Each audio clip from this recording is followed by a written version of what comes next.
Hello, this is the Tachibana Corporation doing a video tutorial, and today we are going to cover turning on and off your iPhones.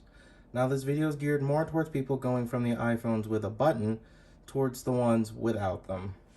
Now as you can see, this is one of the older models with a button. I'll go ahead and turn it on here.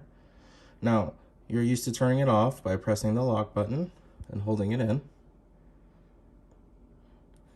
and then sliding to power off,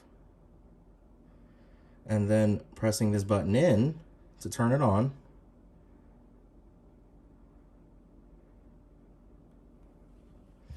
Now on the newer style without the buttons, you can tell here that just pressing in the lock button does nothing.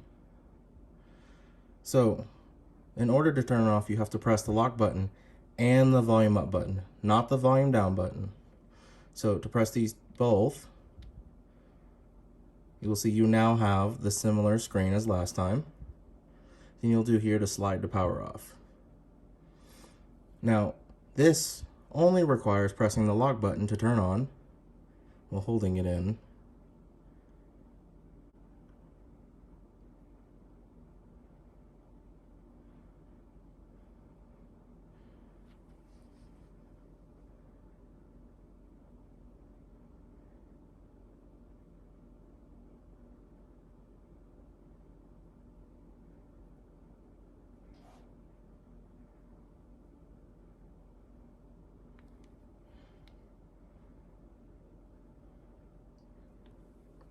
There we go.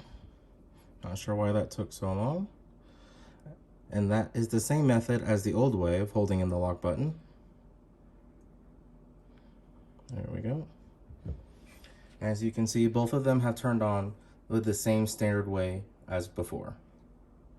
Thank you guys for watching this tutorial, and we'll catch you guys next time.